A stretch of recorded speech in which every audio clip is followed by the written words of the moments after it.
7ஆம் வகுப்பின் சந்தை மற்றும் நுகர்வோர் பாதுகாப்பு பாடப்பகுதியில் அமைந்துள்ள முக்கிய வினாக்கள். 1. இந்திய நாடாளுமன்றத்தில் நுகர்வோர் பாதுகாப்பு சட்டம் இயற்றப்பட்ட ஆண்டு 1986ஆம் ஆண்டாகும். 2. நுகர்வோர் பாதுகாப்பு சட்டம் நடைமுறைக்கு வந்த நாள் 1986ஆம் ஆண்டு டிசம்பர் மாதம் 24ஆம் தேதியாகும். 3. நுகர்வோர் பாதுகாப்பு சட்டம் என்பது நுகர்வோருக்கான மகா சாசனம் என்று அழைக்கப்படுகிறது. 4. 1 கோடி ரூபாய்க்கும் அதிகமான மதிப்புமிக்க நுகர்வோர் குறைகளை தீர்க்கும் ஆணையம் தேசிய நுகர்வோர் குறைதீர் ஆணையமாகும்.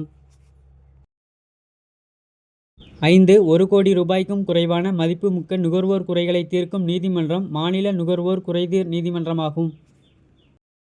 6. ரூபாய் 20 லட்சம் மதிப்புமிக்க அளவிலான குறைகளை தீர்க்கும் ஆணையம் மாவட்ட நீதிமன்றமாகும்.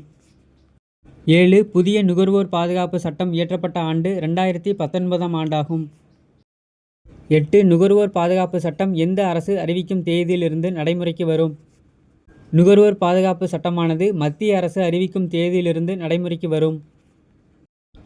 9. தவறான விளம்பரத்திற்காக மத்திய பாதுகாப்பு ஆணையம் உற்பத்தியாளர் அல்லது ஒப்புதல் அளிப்பவருக்கு அபராதம் அளிக்கும் தொகை ரூபாய் 10 லட்சம் ஆகும். 10. தேசிய நுகர்வோர் குறைதீர் ஆணையம் அமைக்கப்பட்ட ஆண்டு 1988ஆம் ஆண்டாகும்.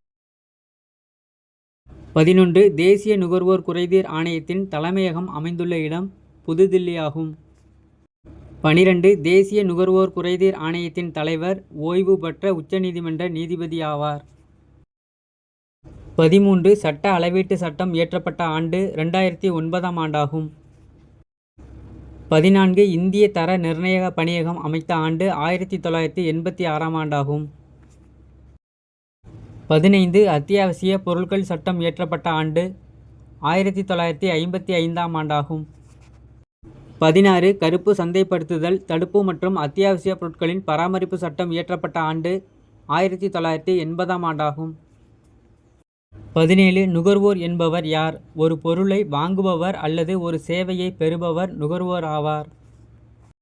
18. ஏகபோக போட்டி என்ற சொல்லை குறிப்பிட்டவர் ஆசிரியர் எட்வர்ட் எச் ஆவார். இவர் 1933ஆம் ஆண்டு இச்சொல்லை குறிப்பிட்டார்.